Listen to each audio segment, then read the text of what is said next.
Hello friends, नमस्कार, जय जवाहर। मैं Siyaram Kirade Birsa education academy YouTube channel पर आपका स्वागत करता हूं।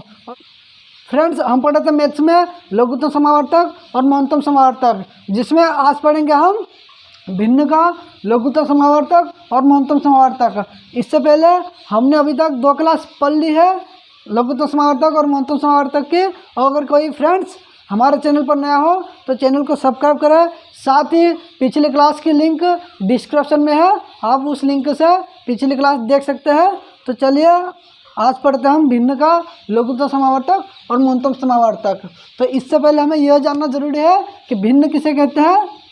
वो संख्या जिसे अंश बटे हर के रूप में लिखा जाए उसे भिन्न कहते हैं। जैसे x बटे वाई, यहाँ ऊपर वाली संख्या को अंश और बटे वाली संख्या को हर कहते हैं। इस प्रकार x बटे वाई नहीं होते हुए कोई सी भी संख्या हो सकती है। तो फ्रेंड्स, हम आज भिन्न का एलसीएम और एचसीएफ निकालना सीखेंगे। तो चलिए, इससे पहले मैं आपको भिन्न का एलसीएम और एचसीएफ निकालने के लिए कुछ सूत्र है, उस सूत्र को लिखता हूँ और उस सूत्र के माध्यम से हम भिन्न का एलसीएम और एचसीएफ निकाल सकते हैं।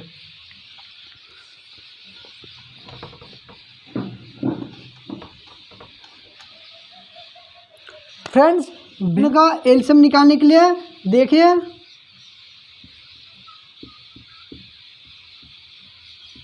भिन्न का एलसीएम निकालने के लिए हम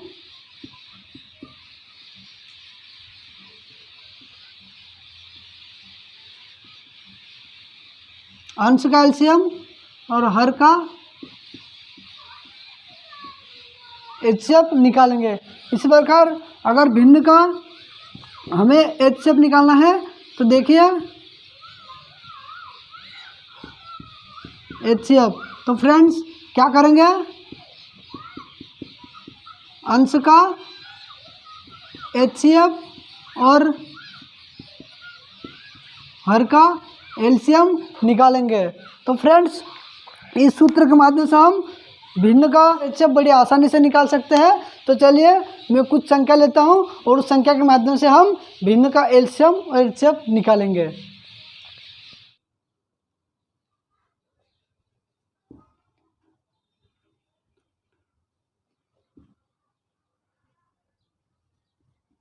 ये मैंने संख्या ली और इन संख्या का हम एचसीएफ और एलसीएम कैसे निकालते हैं देखिए। सबसे पहले हम एलसीएम निकालते हैं इन संख्याओं का, यानी कि ये संख्या किससे भिन्न संख्या है। तो इन संख्या का हम एलसीएम निकालने के लिए हमें क्या करना होगा, देखिए जो अंश है, अंश में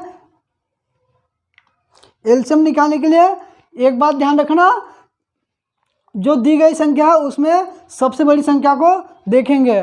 जो बड़ी संख्या होगी उस बड़ी संख्या में जो दी गई सभी संख्या का भाग जाना चाहिए। तो देखें यहाँ पर बड़ी संख्या कौन सी है, अंश में 5, 5 में 2 और 1 का पूरा पूरा भाग जा रहा है, लेकिन 2 का पूरा भाग नहीं जाएगा। तो क्या करेंगे, जो बड़ी संख्या है 5 उसका हम गुणज लेंगे। तो 5 दूनी 10, क्या 10 में 2 का पूरा भाग चला जाएगा?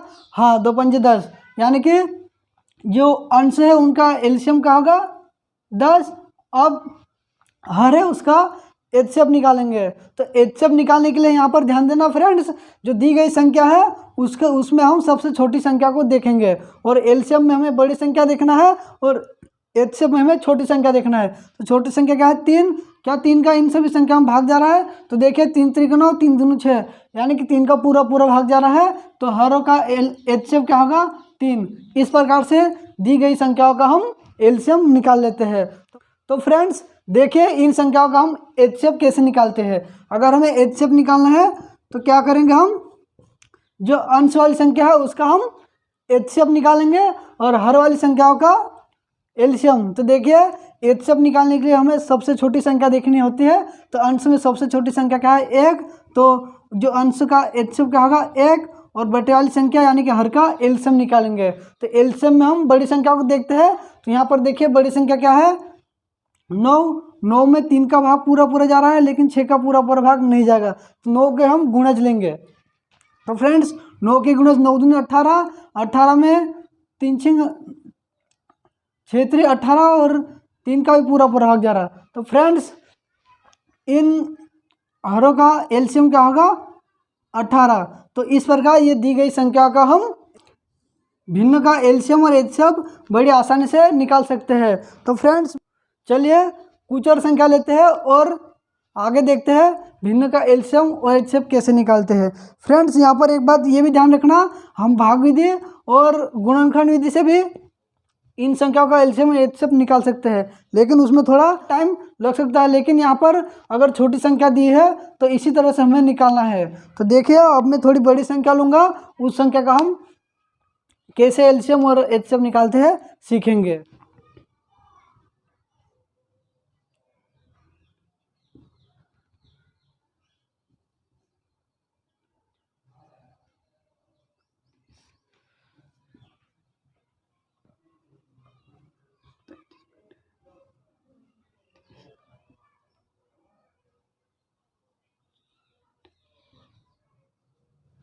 इस प्रकार मैंने ये भिन्न की बड़ी संख्या ली और इन संख्या का अगर हमें एलसीएम निकालना है तो देखिए फ्रेंड्स क्या करेंगे, हम एलसीएम निकालना है तो अंश का एलसीएम और हर का एचसीएफ निकालेंगे। तो देखें यहाँ पर एलसीएम निकालने के लिए हम बड़ी संख्या को देखते हैं, लेकिन बड़ी संख्या क्या है 55, तो 55 का हमें पहाड़ी याद नहीं है। तो क्या करेंगे देखिए फ्रेंड्स, इस तरह से हम जल्द इस तरह से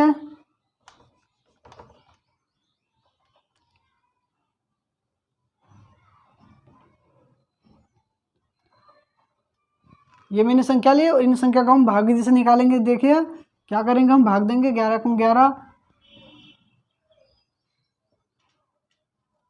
इस प्रकार से मैंने भाग लगाया। अब देखिए फ्रेंड्स यहाँ पर ये अभाज्य संख्या आ गई, यहाँ पर स्वयं का ही भाग जाएगा। तो देखिए इनका हम गुणा कर लेते हैं, 4 3 12, 12 5 60, 60 का हम 11 में गुणा करेंगे तो 660, इस प्रकार से हो जाएगा ये अंश का एलसीएम। अब हम हर का एचसीएफ निकालते हैं। तो फ्रेंड्स क्या करेंगे, हम छोटी संख्या को देखेंगे। छोटी संख्या क्या है 14, क्या 14 में इन सभी संख्या का भाग जा रहा है क्या, नहीं जा रहा है। तो हम 14 के फैक्टर्स करेंगे। देखिए फैक्टर्स मतलब गुणनखंड। देखें यहाँ पर 14 में 2 का भाग देंगे, 2 7 14, 7 1 7, यानी कि इसके कितने फैक्टर हुए, 2 फैक्टर। तो यहाँ पर देखिए जो बड़ा फैक्टर कौन सा है 7, इस 7 का सबसे पहले इन संख्याओं में भाग देके देखेंगे। तो देखिए 7 दूनी 14, 7 6 42, 7 में 35, 7 9 63, यानी कि 7 का पूरा भाग जा रहा है।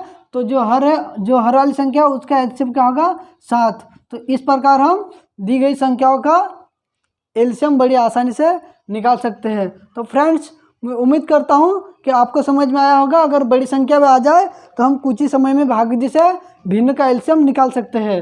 तो चलिए इसी तरह से मैं कुछ और संख्या लेता हूँ, उसका एचसीएफ निकाल कर देखते हैं।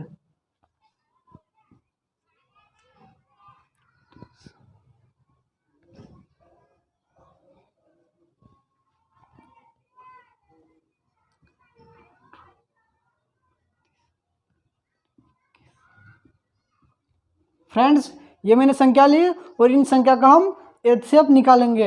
देखिए एचसीएफ निकालने के लिए हम क्या करेंगे, अंश का एचसीएफ और हर का एलसीएम। तो देखिए यहाँ पर अंश में एचसीएफ निकालने के लिए सबसे छोटी संख्या देखते हैं। यहाँ पर सबसे छोटी संख्या क्या है 9, 9 का इन सभी संख्या में पूरा भाग जा रहा है क्या, देखिए 12 और 21 में नहीं जा रहा है। तो 9 के हम फैक्टर्स करेंगे, 9 के फैक्टर्स करेंगे। देखिए 3 3 9, 3 3 एकम 3। तो फ्रेंड्स इसके 2 फैक्टर हुए कौन से, 3 गुणित 3। तो देखिए 3 का इन सभी संख्या में भाग जा रहा है क्या, 3 3 9, 3 4 12, 3 6 18, 3 7 21, यानी कि 3 का पूरा भाग जा रहा है। तो अंश का एचसीएफ क्या होगा 3। नीचे हर का क्या निकालेंगे हम, एलसीएम। तो देखिए 10 25 35 और 40 का एलसीएम निकालने के लिए हम सबसे बड़ी संख्या को देखेंगे। सबसे बड़ी संख्या क्या है 40, 40 का दुगना करेंगे क्या आ जाएगा 80, क्या 80 में इन सभी संख्या का भाग चला जाएगा, नहीं। तो देखिए यहाँ पर ये बड़ी संख्या है और इसका एलसीएम निकालने के लिए हमें ट्रिकी विधि से थोड़ा टाइम लगेगा। तो हम भाग विधि से कुछ ही समय में निकाल सकते हैं इस प्रकार से। देखिए क्या है संख्या 10, ये संख्या ली, इन संख्या में भाग देंगे। देखिए 2 का 2 पंजे 10, 25 को ऐसे ही उतारा, 35 को भी ऐसे उतारा, 2 दूनी 4। फ्रेंड्स, जिस संख्या में भाग नहीं जाता उस संख्या को वैसे ही उतार देते हैं अगली पंक्ति में। अब देखिए पुनः भाग देते हैं हम, 2 का और चले जाएगा एक बार, 5 को ऐसे ही उतारा, 25, 35, 2 कम 2। अब देखिए 5 का देते हैं हम, 5 एकम 5, 5 पंजे 25, 5 7 35, 5 दूनी 10। अब देखिए फ्रेंड्स, यहाँ पर अगर आगे भाग देंगे तो भी यही उसी संख्या का भाग देना पड़ेगा, तो आगे भाग नहीं देते हुए डायरेक्ट हम गुणा कर लेंगे। देखें किस तरह से करते गुणा, 2 दूनी 4, 4 पंजे 20, 20 एकम 20, 20 पंजे 100, 100 का 7 में गुणा करेंगे तो 700, फिर 7 का गुणा 700 का 2 में गुणा करेंगे 1400। तो फ्रेंड्स, इसी प्रकार हर का जो एलसीएम निकलेगा क्या, 1400। तो ये इस प्रकार से हम भिन्न का एचसीएफ बड़ी आसानी से कुछ ही समय में निकाल सकते हैं।